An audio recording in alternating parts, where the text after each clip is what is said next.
Iniciamos con la edición estelar de Mundo Cristiano. Mi nombre es Kevin Valverde. Como siempre, un placer tenerles acá. Un gusto, como siempre, saludarles y vamos a arrancar de inmediato con nuestros titulares. Realmente finalizó la guerra en Gaza. Tenemos entrevista con Ronnie Kaplan, vocero de las Fuerzas de Defensa de Israel. Venezuela y la comunidad cristiana reaccionan a la entrega del Premio Nobel de la Paz a la opositora venezolana María Corina Machado. En esta edición, todos los detalles. Además, estudiantes pro vida recibieron respaldo del gobierno de Costa Rica tras ser atacados en un evento por sus creencias. Arrancamos con las informaciones. El presidente Trump regresó a Washington el martes tras un viaje relámpago a Israel para dirigirse al Parlamento israelí y firmar un histórico acuerdo de paz en Egipto. Los israelíes siguen disfrutando del regreso de 20 rehenes vivos tras 2 años de cautiverio bajo la mano de Hamás. Aquí está la información más reciente. Los 20 rehenes se reúnen con sus familias y seres queridos y comienzan un largo camino hacia la recuperación. Como sabemos, el camino hacia la recuperación para los repatriados como para sus familias será largo. Y estaremos aquí para acompañarlos en cada paso de camino de humildad, cariño y sensibilidad.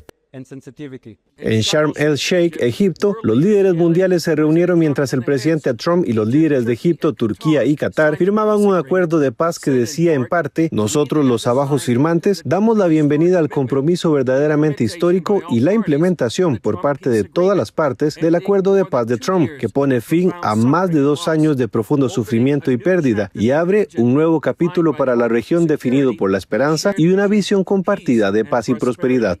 Este es el día por el que la gente de toda la región y del mundo ha estado trabajando, esforzándose, esperando y orando. Han hecho cosas durante el último mes que creo que fueron realmente impensables. Nadie pensó que esto pudiera suceder. Con el acuerdo histórico que acabamos de firmar, las oraciones de millones finalmente han sido escuchadas. Mientras tanto, en lo que algunos consideran el inicio de futuros actos de terrorismo, Israel liberó a casi 2.000 prisioneros palestinos como parte del acuerdo de paz de Gaza. Muchos de ellos cumplían cadena perpetua por atentados terroristas que causaron la muerte de numerosos israelíes. Dentro de Gaza, Hamás ha tomado el control de zonas de las que las fuerzas de defensa de Israel se han retirado y están ejecutando públicamente a quienes se opusieron a su gobierno o fueron acusados de colaborar con Israel. Al comienzo, Hamás liberó solo a 4 de los 28 cuerpos de rehenes que murieron durante su cautiverio, lo que ha dejado a familias preguntándose cuánto tiempo tomará recuperar sus restos. Mientras tanto, los israelíes siguieron celebrando el regreso de los 20 rehenes y el cumplimiento de sus sueños. La semana pasada en Club 700, mientras Hamás seguía negociando, Gordon Robertson habló con Lindsay Miran Lavi, esposa del ex rehén Omir Miran. Le preguntó si tenía esperanzas de ver a su esposo regresar a casa pronto. Sé que no termina hasta que no termina, pero como dije antes, siempre tengo la esperanza de volver a ver a Omri. Nos uniremos a ti en tu oración a Hashem, para que una vez más escuches el grito Abba, Abba, de tus 2 pequeñas hijas, y una vez más veas esa sonrisa en sus ojos. El lunes, esas oraciones fueron respondidas cuando Omir y su familia se reunieron. Y si hay alguien que puede explicarnos y ponernos bien en contexto lo que ha estado sucediendo en Israel, es Ronnie Kaplan, vocero de las Fuerzas de Defensa de Israel, quien ha informado el día al día desde que comenzó todo esto y ahora nos acompaña en este programa. Le damos la bienvenida, don Ronnie Kaplan, gracias por acompañarnos. Muchas gracias por tenerme, Kevin. Ronnie, los medios de comunicación titulan el fin de la guerra. El mismo presidente Trump lo dijo, incluso nosotros aquí en Mundo Cristiano hemos hecho el título fin de la guerra. Pero usted que está en Israel y que está viendo todo de cerca, ¿realmente se respira ese aire de fin de guerra? Ojalá, creo que es un poco temprano decirlo. Si bien el Medio Oriente de hoy, en octubre del 25, es un lugar más seguro, con más estabilidad y más esperanzador que el Medio Oriente de octubre del año 2023, creo que es temprano hablar del fin de la guerra. Hamás debe cumplir con este acuerdo de cese de fuego. Nosotros estamos absolutamente comprometidos con esta primera fase del acuerdo de cese del fuego. Somos una sociedad que ama la paz, somos una sociedad que desea la paz, que fue a esta guerra que le impuso Hamás que fuimos para, de alguna manera, asegurar nuestra supervivencia, pero es difícil saber todavía si es el fin de la guerra o no. La guerra va a terminar en el momento que todos nuestros secuestrados ya se han vuelto, en el momento que la franja de Gaza esté absolutamente desmilitarizada y que haya un proceso de desradicalización de la población en Gaza, que tanto odia a Israel, que tanto ha estudiado con libros que le enseñan a odiar a Israel. Esa va a ser la verdadera paz, creo.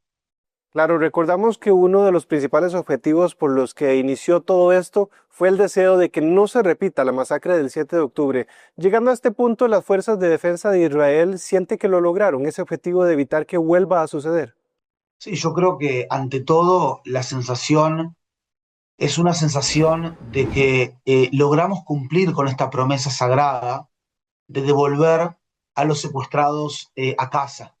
Aún es temprano, o mientras celebramos, hay que estar, sabemos que vienen momentos dolorosos, sabemos que vienen momentos complejos con el regreso de los secuestrados caídos, que todavía están en Gaza, quedan 24 todavía allí, pero entendemos que los logros operacionales a los cuales hemos llegado en estos últimos 2 años son los que permitieron las condiciones necesarias para la liberación de los secuestrados. Esos logros incluyen, por un lado, el desmantelamiento de las milicias terroristas respaldadas por Irán en todo el Medio Oriente, principalmente Hezbollah en Líbano, que antes era el proxy más fuerte y más armado de Irán, hoy está sumamente debilitado. La operación León Ascendente, que eliminó la amenaza existencial del régimen, por lo menos removió la amenaza existencial del régimen iraní contra Israel en términos de su programa nuclear y su programa de misiles balísticos, ni que hablar la eliminación o el hecho de que no están más hoy en día grandes líderes archienemigos de Israel como Hassan Nasrallah de Hezbollah, Yahya Sinwar y Muhammad Sinwar de Gaza, de Hamas, perdón. Por otro lado también Assad en Siria, personas también como el propio Ismail Haniyeh, ¿verdad?, que estaba en Qatar y fue eliminado en Irán mismo. El desmantelamiento también de las capacidades militares y de gobierno de Hamas, esa amenaza existencial de volver a repetir un ataque similar al 7 de octubre, a tu pregunta, y por encima de todo la creación de las condiciones necesarias para garantizar la liberación de los rehenes. ¿Cómo lo perciben al final de esto? Sé que hay mucho que analizar y mucho que contabilizar, pero ¿se siente que hay una victoria de parte de Israel? Sí, definitivamente se siente que hubo acá una derrota de Hamas en cada uno de los lugares en que luchamos contra ellos. Nos enfrentamos a una guerra de 7 frentes que empezamos, si hablamos en jerga futbolística, empezamos perdiendo 15-0 en el primer minuto del partido, con aquella masacre de Hamas que dejó a más de 1.200 civiles israelíes muertos y mayormente civiles y 251 secuestrados. Y creo que logramos alcanzar logros sin precedentes que han transformado el panorama del Medio Oriente, decía, fortaleciendo la seguridad, la estabilidad regional y situando a Israel, lo digo con toda la humildad del mundo, en la vanguardia de la lucha contra el terrorismo y en la defensa de los valores del mundo libre, de los valores de la civilización judeocristiana. Ronnie, ya para finalizar, aún queda una batalla que es la batalla contra el antisemitismo. En este punto, ¿qué llamado le hace usted a la comunidad internacional? La verdad que hay una industria de mentiras dando vuelta en torno a Israel. No hay un ejército en la historia de la humanidad que haya pasado más de 2.2 millones de toneladas de ayuda humanitaria a la población civil de la otra parte, es decir, del enemigo, como Israel le pasó a la población civil en Gaza. No hay tampoco en la historia de las guerras, que yo sepa por lo menos, un país que haya mandado tantos avisos en términos de pedirle a la población civil que salga de zonas de combate, que salga de zonas que Israel está, de zonas peligrosas, justamente con el objetivo de maximizar el daño a los terroristas por parte nuestra y minimizar el daño a los civiles.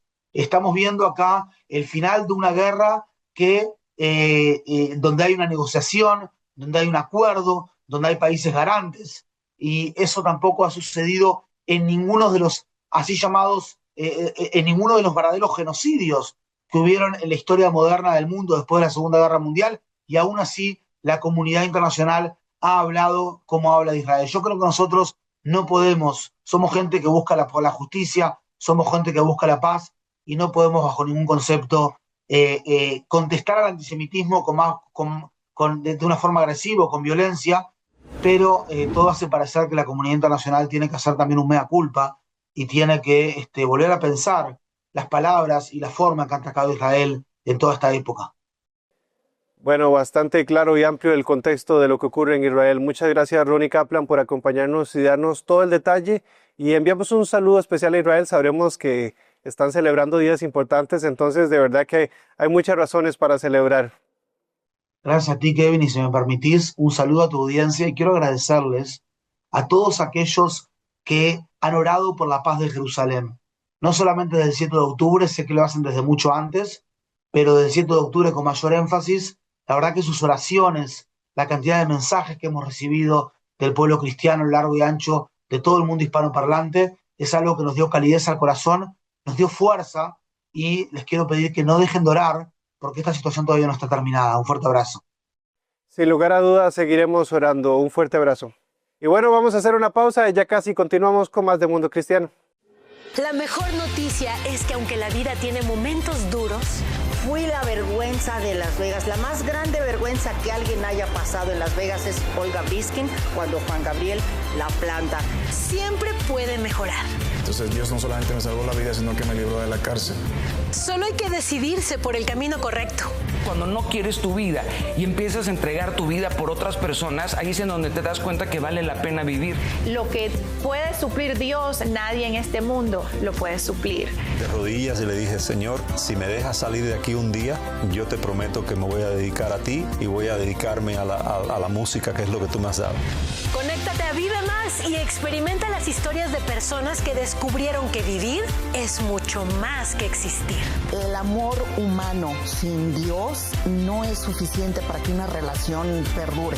Búscanos como Vive Más TV en Facebook y llénate de vida. Hola, soy Omar Morillo.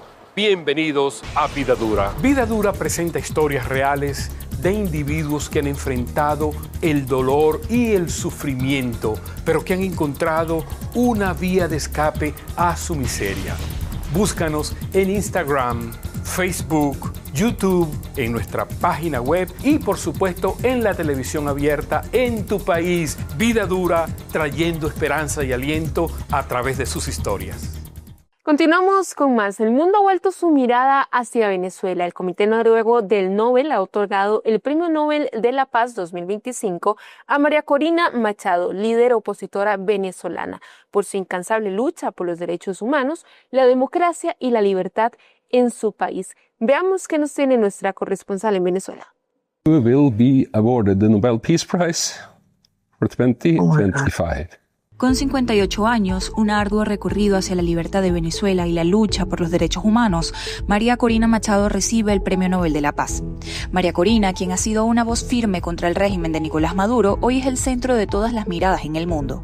Su trayectoria política ha estado marcada por la defensa de los valores democráticos, la denuncia de abusos institucionales y la promoción de una transición pacífica hacia la libertad. Sin embargo, aunque para sus seguidores y líderes mundiales este logro representa la validación de una lucha, para otros no es más que una amenaza y un acto de agenda política.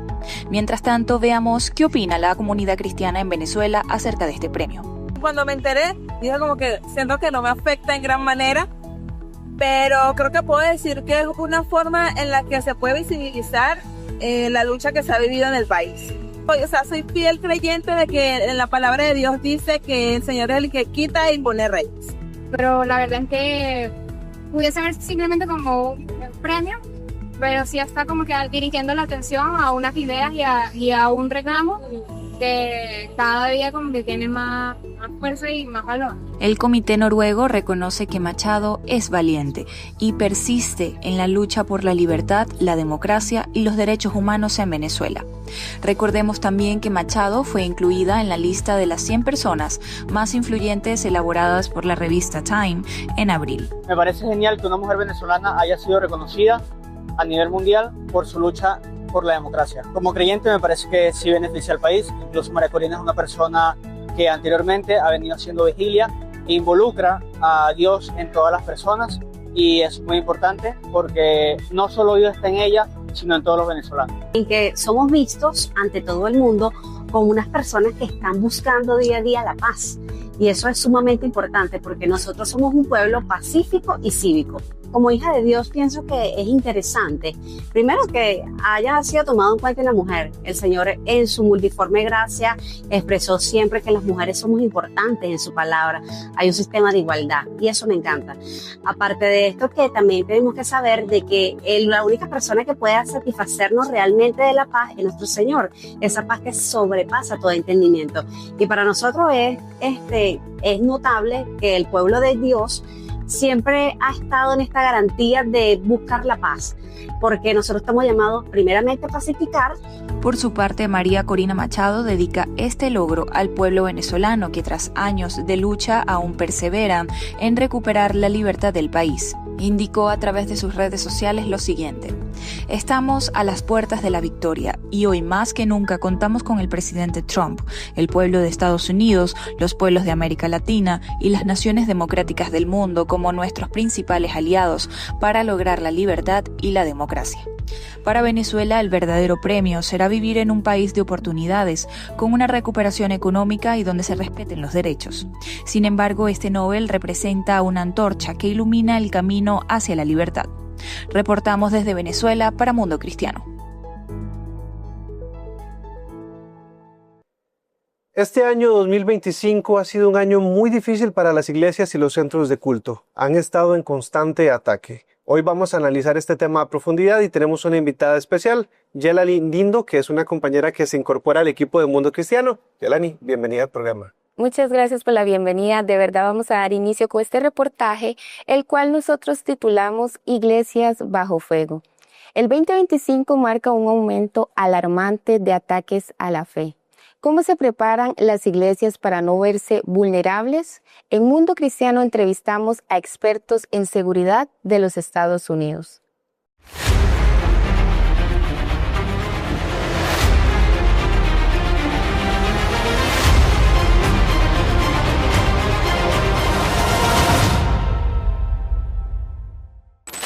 ¿Quién puede imaginarse que un lugar de adoración donde los creyentes buscan pasar el tiempo en comunión, con cánticos y oraciones, ahora se ha convertido en el blanco constante de ataques durante este año? El pasado 29 de septiembre, el horror y los gritos de desesperación tocaron las puertas de la Iglesia de Jesucristo de los Santos de los Últimos Días en Michigan, cuando el ex-marine Thomas J. Sanford, de 40 años, condujo su camioneta hacia la capilla.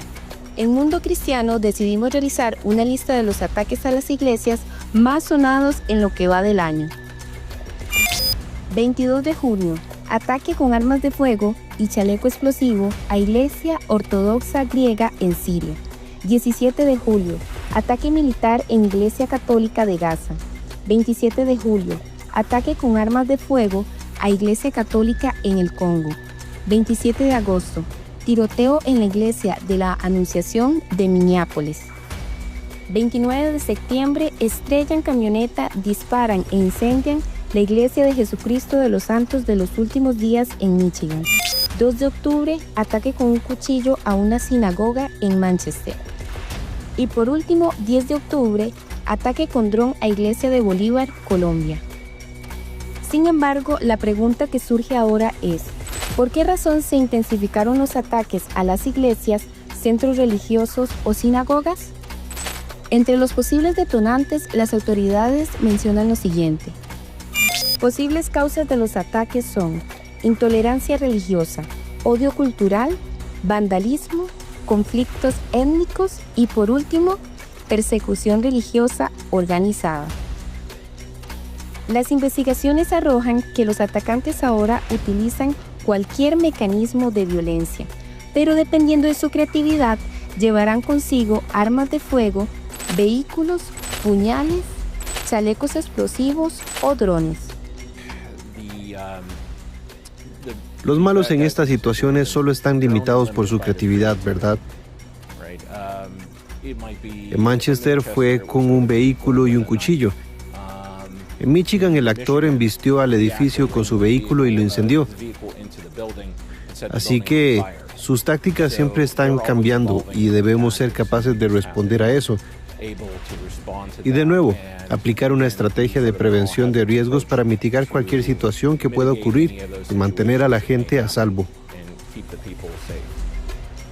Sin embargo, las iglesias reaccionan ante estos acontecimientos y buscan cómo prepararse ante un eventual ataque. Por esa razón, miembros de diferentes congregaciones optaron por implementar grupos de vigilancia en conjunto con la policía, realizar la compra de cámaras de seguridad y detectores de metal. Iglesias, mezquitas, sinagogas, etcétera. Tenemos cámaras de seguridad, tenemos sistemas muy sofisticados para tratar de prevenir esos elementos nocivos. Tenemos conversaciones con los alguaciles, con la policía, etcétera. Por ejemplo, hace como 4 semanas, en mi grupo de la sinagoga tuvimos una reunión con la persona que está a cargo de conectarnos con la oficina del sheriff y tuvimos grupos con ellas y organizamos y preveemos. A pesar de dichas acciones preventivas, algunos considerarían que el miedo por asistir a los templos surge entre los creyentes. Pero Humberto Cotto, ex sheriff y miembro de una sinagoga, asegura que las personas de fe no dejan de asistir a las iglesias. Eso realmente no existe en las personas de fe. Una persona de fe vamos a seguir yendo. Pero en mi sinagoga, por ejemplo, yo soy parte del equipo de seguridad. Y esta noche cuando yo vaya, tenemos una puerta, tenemos una persona en la entrada, sabemos cuáles son las entradas, cuáles son las salidas. Tenemos gente vigilando. Tenemos que tener eso, una vigilancia. Pero la persona de fe no va a dejar de ir a la iglesia. A pesar de la violencia y la persecución que han sufrido en distintas partes del mundo, los líderes confirman que mantienen firme su convicción de fe. Y más bien, lejos de responder con odio, continúan orando por quienes los atacan y por la paz de las naciones. Hay muchas personas que no pueden perdonarse, pero es ciertamente inspirador cuando hay aquellos que resuelven en su corazón no permitir que el odio domine el amor. Esta declaración no solo demuestra que los líderes cristianos seguirán orando por la protección de sus miembros, sino que no bajarán los brazos y más bien los elevarán en el nombre de su fe.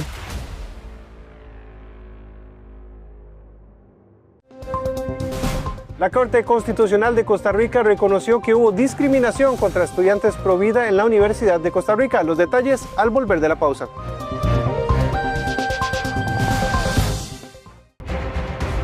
En un mundo que cambia cada segundo, es vital estar bien informado. En Mundo Cristiano te damos las noticias más relevantes para entender lo que sucede y cómo nos impacta. Soy Kevin Valverde y les acompañaré a ver el resto de la historia aquí en Mundo Cristiano. Y en otras informaciones, estudiantes pro vida de la Universidad de Costa Rica fueron sacados de un evento universitario por sus mensajes contra el aborto. Sin embargo, la Sala Constitucional del país los respaldó. Con entusiasmo, Mary Morera, Marvin Villalobos y otros estudiantes llegaron a una feria de la Universidad de Costa Rica para colocar un stand a favor de la vida. Ellos tenían todos los permisos para estar en el lugar. Sin embargo, esto sucedió. Pero en el momento en donde sacamos los artículos que eran pro vida, nos dijeron que teníamos que retirarnos del lugar y devolverles las sillas y las mesas. La excusa que ellos utilizaron, y lamentablemente es algo que ya está muy normalizado, es el famoso discurso de odio. Ambos afirman que fue un momento indignante y declara persecución religiosa, pues habían otros stands pro aborto que no fueron retirados del lugar. Según Mary, quien es estudiante de la Facultad de Ciencias Políticas, la persecución contra los valores cristianos es constante. No es la primera vez, yo como estudiante de ciencias políticas he vivido pues una persecución constante simplemente por las ideas que defiendo. En esa facultad no es bien visto el tema de defender la vida, los valores tradicionales, la fe cristiana, no es bien visto porque está ideologizado, ¿verdad? Todo el tema de lo que se enseña en esa facultad. Y no es la primera vez que nos sucede, pero sí fue la primera vez que se hizo viral o que por lo menos pudimos escalarlo. Ellos aún no han sido notificados formalmente sobre la resolución de la Sala Constitucional, pero afirman que ven con optimismo el fallo. Ya han habido algunos otros pronunciamientos, recordamos uno muy famoso cuando una conferencia de Agustín Laje quiso ser censurada en la Universidad Nacional. Y bueno, la sala efectivamente pues respaldó la libertad de expresión en ese entonces. Sin embargo, no era específicamente sobre el tema provida, que tal vez eso es lo que nosotros rescatamos ahorita respecto a este voto de la sala, y es que abiertamente se defiende, ¿verdad? Y se ampara la libertad de expresión relativo al tema provida. Entonces, claro, para nosotros eso es una victoria a nivel jurídico bastante importante y un precedente que va a evitar que futuras actividades provida con esa naturaleza específica se lleven a cabo dentro de la universidad. Y bueno, con tanta alegría, costó un poco, pero ya la sala, la sentencia no la tenemos completa, pero ya la sala lo votó y lo declaró unánimemente con lugar. Es decir, incluso hasta los jueces que yo consideraría que son más progres o que piensan diferente a como nosotros pensamos, lo declararon con lugar. Y aquí es la importancia de un derecho humano como es la libertad de pensamiento y la libertad de expresión, ¿verdad? Es decir, no puede ser posible que nosotros vayamos dejando que otros nos digan cómo debemos de pensar o cómo debemos expresarnos, ¿verdad? Este es el ejemplo de que juntos como iglesia podemos seguir abriendo camino en nuestras naciones. Recuerde que se puede seguir informando en nuestra página web mundocristiano.tv. Además tenemos nuestras redes sociales. Estamos como Mundo Cristiano. Les esperamos en nuestra próxima edición. Nos vemos.